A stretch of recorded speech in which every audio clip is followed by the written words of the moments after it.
صحیح بخاری کی حدیث ہے، بنی اسرائیل کا واقعہ ہے، اوتھینٹک صحیح بخاری کی حدیث ہے.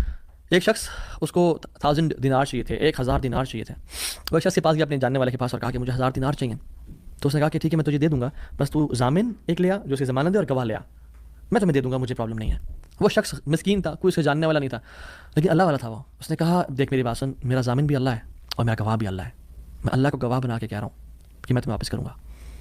اس کو اس بندے کی تقوی پہ یقین آیا اور اس نے کہا کہ چلو میں دے دیتا ہوں، یہ اللہ کو گواہ بنا رہا ہے، اتنا بڑا جھوٹا تو نہیں ہوگا. اور یہاں پہ آئی پاز میرے بھائیوں بہنوں، پاکستان کے لوگوں، انڈیا، بنگلہ دیش، جہاں سے بھی لوگ دیکھ رہے ہیں، اللہ کا نام لیکن کبھی کسی کو دھوکہ نہ دو. ویسے بھی دھوکہ کسی کو نہیں دینا چاہیے، لیکن اسپیشلی اللہ کی قسم کھا کے یا اللہ کا نام لے کے کسی کو دھوکہ نہ دو.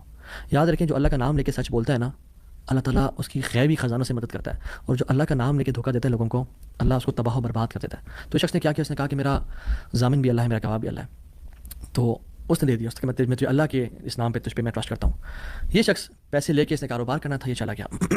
یہ جب کشتی پہ بیٹھا سوار ہوا، دوسری طرف ادھرا، اپنا کام شام کیا، واپس آیا. جو دن اور جو مقرر وقت آیا ہوا تھا، جب وہ کشتی پہ آیا واپس، ایک سمندر کے پار یہ شخص تھا، تو جو لاسٹ کشتی تھی وہ نکل گئی. یہ سر پکڑ کے بیٹھ گیا کہ میں نے تو آج وعدہ کیا تھا اور اللہ کو ضمانت دار بنایا تھا اور گواہ بنایا تھا، اب اگر میں آج اس تک مال نہیں پہنچاتا تو وہ کیا سوچے گا میرے بارے میں، اور اس کا تو ٹرسٹ اٹھ جائے گا، یعنی کہ میں نے اللہ کے نام پہ جھوٹ بولا اسے. تو آخری کشتی چلی گئی. تو اس کے بعد کشتی نے اس دن جانا نہیں تھا. تو اس نے کیا کیا کہ یا اللہ میں نے تجھے ضمانت دار بنایا اور تجھے میں نے گواہ بنایا، تو تیرا کام ہے اس مال کو پہنچانا. اس نے ایک ووڈ لاگ لیا، اس میں سوراخ کیا، اس میں اس 1000 دینار، سبحان اللہ، 1 دینار از اے گولڈ کوائن، اور آپ ایک گولڈ کوائن کی آج آپ ورتھ لگا لیں، ان لیکس، ان ملینز. اس نے کیا کیا، اس کو اس ووڈ لاگ میں ڈالا، پرچی لکھی اور اس میں ڈال کے نا بسم اللہ پڑھ کے آگے بہا دیا کہ اللہ تجھے میں نے ضمانت دار بنایا، تجھے میں نے گواہ بنایا، اب تیرا کام ہے اس کو. یہ شخص یہاں ویٹ کر رہا تھا اور یہ شخص اپنا مال لینے کا یہاں انتظار کرتا تھا، اور یہ شخص یہاں پہ کھڑا تھا، اس نے مال کو دے دیا. اور سبحان اللہ، اللہ تعالیٰ نے کیسا قادر ہے، کیسا قدیر ہے، اس نے اس ہواؤں کو رخ پھیر دیا اور وہ بندہ وہاں انتظار کرتا. اور اس کے بندے کے پاس وہ ووڈ لاگ پہنچا اور اس نے اس کو دیکھا، اس میں پرچی تھی اور پرچی نکالی، اس کو کھول کے دیکھا کہ اس کے 1000 دینار تھے. وہ بڑا حیران ہوا کہ یہ مجھ تک کیسے پہنچے.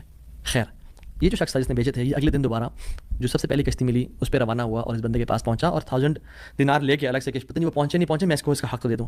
اس نے کہا کہ یہ تمہاری امانت، معذرت تھوڑی تاخیر ہو گئی مجھ سے. کہتے ہیں تو کل تم نے مجھے پیسے نہیں بھیجے؟ کہتے میں نے بھیجے. پھر اس نے کہا جس رب پہ تم نے توکل کیا ہے نا، جس رب کو تم نے ضمانت دار بنایا تھا، اس رب نے تیرا مال مجھ تک پہنچا دیا، مجھے اس مال کی ضرورت نہیں ہے. ہم کیوں بات پریشان ہوتے ہیں؟ کیا کمی ہے ہماری زندگی میں؟ شاید توکل کی کمی ہے، قرآن پڑھنے کی کمی ہے، عبادات کی کمی ہے، حلال اور حرام کی پرواہ کرنے کی کمی ہے، نظروں کی حفاظت کرنے کی کمی ہے. ہماری زندگی میں کچھ کمی ہے جس کی وجہ سے ہم اللہ تعالیٰ کے اس اللہ تعالیٰ کے ناموں کی وجہ سے ہم we are not living to our fullest. اللہ تعالیٰ کے نام جس کی جو مسلمان جانتا ہو کہ میرا رب میں یہ کوالٹیز ہیں اور یہ تو صرف 3 ہیں اور ہزاروں ہیں اس کے علاوہ، وہ کیسے بات پریشان ہو سکتا ہے؟ وہ کیسے انزائٹیز اور پریشانی سے گزر سکتا ہے؟ اس کو پتہ کہ میرا رب ہر چیز پر قادر ہے. قل هو القادر على ان يبعث عليكم عذابا من فوقكم، وہ قادر ہے کہ اس بات پہ کہ تم پہ عذاب لے آئے. ان المتقین فی جنات ونہر فی مقعد صدق عند ملیک مقتدر، عند ملیک مقتدر، وہ مقتدر بھی ہے، وہ ہر چیز پر قادر ہے. تبارک الذی بیدہ الملک وهو علی کل شیء قدیر، وهو علی کل شیء قدیر، وہ قادر بھی ہے، قدیر بھی ہے، مقتدر بھی ہے. تو پریشانی کس بات کی ہے؟ جب ہمارا رب ہے اور وہ ہر چیز کو کنٹرول کر سکتا ہے، اور ہم اگر اللہ والے بن جائیں تو پھر آپ یقین جانیں کوئی مسئلہ نہیں رہے گا.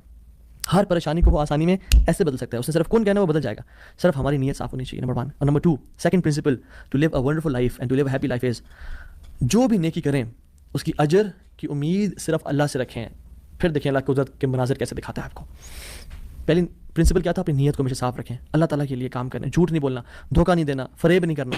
ہم نے اللہ کے لیے اپنے ہر کام کو کرنا ہے، اللہ کی رضا کے لیے کرنا ہے. دوسری چیز، نیکی کے اجر کی امید صرف اللہ سے رکھنی ہے ہم نے. اور پھر دیکھیں اللہ تعالیٰ کیسے آپ کے دروازے کھول دیتا ہے.